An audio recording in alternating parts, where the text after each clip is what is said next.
Doctor Anil Yadav ji. Radhe Radhe. Radhe Radhe महाराज जी। महाराज जी, आप कह रहे हैं कि आप कुल सचिव हैं छत्रपति साहू जी महाराज विश्वविद्यालय कानपुर के। महाराज जी कह रहे हैं कि उस विद्यालय में 5 लाख छात्र अध्ययनरत हैं और इस समय कई देशों में हमारे विश्वविद्यालय में आकर भारतीय ज्ञान परंपरा, अध्यात्म एवं भारतीय संस्कृति की शिक्षा नालंदा तथा तक्षशिला विश्वविद्यालय की भांति ले रहे हैं। महाराज जी, आप गीता के साथ साथ सभी शास्त्रों के प्रकार ज्ञाता हैं तथा विभिन्न चैनलों के माध्यम से पूरे संसार में इसका प्रचार प्रसार कर रहे हैं तथा मानवता को नई ऊंचाई पर ले जा रहे हैं। इस कार्य हेतु विश्वविद्यालय प्रशासन आपको पीएचडी की मानद उपाधि प्रदान करके अपने को गौरवान्वित होना चाहता है। महाराज जी, आप इस उपाधि को स्वीकार करें, ऐसा इनका भाव है। किसके लिए बोला? हमारे लिए? नहीं नहीं नहीं, हम उपाधि मिटाने के लिए तो बाबा जी बने, उपाधि नहीं। कोई भी उपाधि जो है साधु को छोटा कर देते हैं। हम जिस उपाधि में हैं उस उपाधि से सब छोटे हैं। हम भगवान के दासत्व में हैं। चराचर जगत हमारे स्वामी का रूप है। इससे बड़ी हमें उपाधि कोई नहीं दे सकता और वो हमारे भगवान ने हमें दी है। ये सब छोटी उपाधियां हैं। बड़ी उपाधि की प्राप्ति के लिए छोटी उपाधियों का त्याग किया जाता है। सबसे बड़ी उपाधि है मैं सेवक सचराचर रूप स्वामी भगवंत। मेरा संसार का जो स्वरूप भगवान का है वो मैं सबका दास हूं। यही हमारी उपाधि है। छोटे बन करके सबकी सेवा करना, बड़े बन करके अहंकार आकर के नरक जाना। समझ रहे ना? हाँ प्रभु, आपकी सद्भावना है, लेकिन हम जिस उपाधि की बात कर रहे हैं ये उपाधि बहुत छोटी है। सुरपति, नरपति, लोकपति, जिनके भावे घास और रहे परम आनंद में तज सब ही की याद। समझ पा रहे? हाँ, जब मैं था तब हरि नहीं और अब हरि है, मैं नहीं, तो हरि को क्या उपाधि? इससे बढ़कर कौन सी उपाधि? जो हमें उपलब्धि है उस उपलब्धि के बराबर ब्रह्मा की भी उपलब्धि नहीं। ब्रह्मा का जो पद है वो परमेष्ठी पद है। उस पद से बढ़कर के कोई जो हरिदासत्व पद है। और रही जैसे पीएचडी की बात, तो हम लोग मन की पीएचडी किए हैं और उसका कोई पढ़ाई नहीं होती, वो साधना में होती है। अपने मन को देखते हुए या एक एक वृत्ति, उसी को तो आप सुनने आए हो। उसी का लाभ जो जगत को मिलता है ना, उसी के लाभ से मिलता है, जो परमात्म चिंतन से मिलता है। तो बाहरी डिग्रियां या बाहरी उपाधि हमारा उपहास होगा, ना कि सम्मान। आप समझ पा रहे? हाँ, आप मतलब आप समझ रहे ला? ले जैसे ये लौकिक जो उपाधियां हैं, हमारी जो अलौकिक उपाधि है उसमें बाधा है। सिद्धियां भी, मोक्ष आदि भी। दीयमानम न ग्रहणंति बिना मत सेवनम जनाहा। हम भगवान के सेवक हैं, चराचर रूप हमारे भगवान का है, हम उसकी सेवा में, इसमें जो हमें सुख मिल रहा है ना, उसके आगे जो कुछ है वो सब कूड़ा करकट है हमारी दृष्टि में। इस आपका जो दृष्टि है, आपका जो भाव बड़ा उच्च कोटि का है, लेकिन उसमें आधुनिकता छुपी हुई है, अहम की पुष्टता।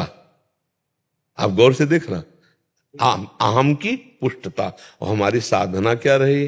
अहम को मिटाना। जगत में होता है अहम को सजाना।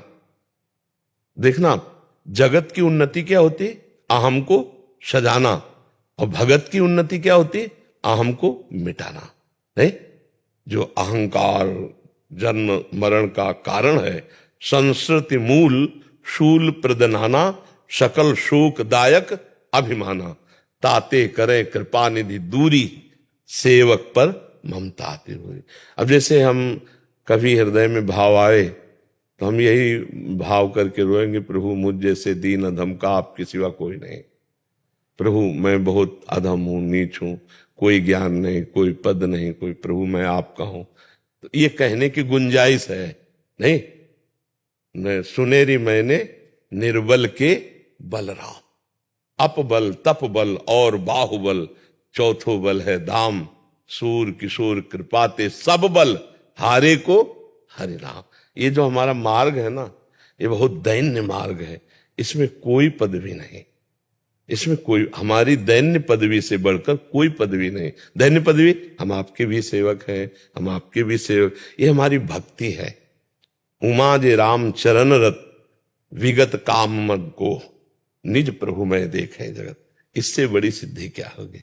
आपकी जो भावना है वो लोकवत अहम को तो खुशी हो सकती है, लेकिन जो अहम भगवान के चरणों में समर्पित हो गया उसके लिए इसका कोई महत्व नहीं।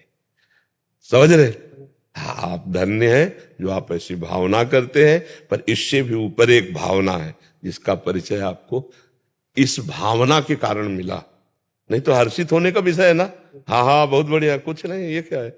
सुरपति नरपति लोकपति, ब्रह्मभूता प्रसन्नात्मा, न सोचति न कांक्षति, समा सर्वेषु भूतेषु मद भक्तिम लभते पराम। अभी तक कोरा रजिस्टर है, उसमें केवल दासत्व ही रहेगा जीवन भर। दूसरा, गुरु कृपा से अब तो फिल्म का अंतिम सीन आ रहा है बस ऐसे कोरल चदरिया जैसी की तैसी धर दीनी, झीनी रे झीली। कबीरदास जी कह रहे ना, जैसी की तैसी, कुछ लिखावट लई कुछ बनावट लई, जैसी दी थी मालिक आपके चरणों में वैसे रख दी। राधा राधा राधा राधा राधा। जी, एक प्रश्न है मेरा जी। हम हमारे जो विश्वविद्यालय में काफी कर्मचारी हैं, कुछ गलत काम करते हैं तो रिश्वत लेना चाहिए, तो मैं कार्रवाई कर रहा हूँ, तो वो हमसे अप्रसन्न रह रहे हैं काफी लोग। अप्रसन्न रहने दो। अभी इस बच्चे को क्या बोला?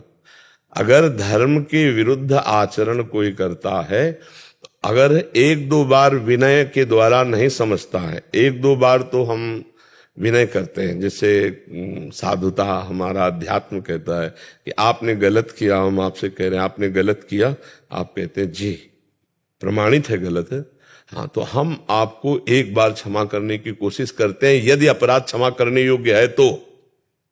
लेकिन दोबारा और फिर तिबारा ये हम चांस आपको नहीं देंगे। तो हम अगर उनको छूट दे देंगे तो वो बहुत अराजकता फैला सकते हैं, बड़े अपराध प्रवृत्तियां बढ़ सकती हैं। बच्चे हैं, बच्चियां हैं, आते हैं।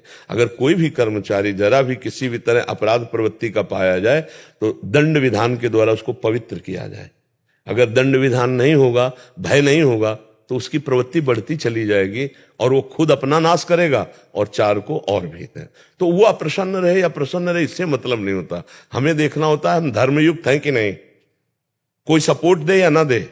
अगर हम धर्मयुक्त हैं तो हमारा सपोर्ट भगवान, धर्मो रक्षति रक्षिता, धर्मवान पुरुष की रक्षा स्वयं धर्म करता है, आपको किसी के सपोर्ट की जरूरत नहीं। अच्छा, जब आप धर्म के विरुद्ध आचरण करने वाले का विरोध करेंगे तो चार आपका विरोध करेंगे ही, वो अप्रसन्न होंगे ही, वो निंदा करेंगे, वो प्रतिकूल व्यवहार भी करेंगे, वो आपके ऊपर वार भी करना चाहेंगे, लेकिन आपको डरना नहीं है। सीम की चाप सके को उतासु, बड़ रखवार रमापति जासु, इसलिए चिंता नहीं। समझ पा रहे आप जी?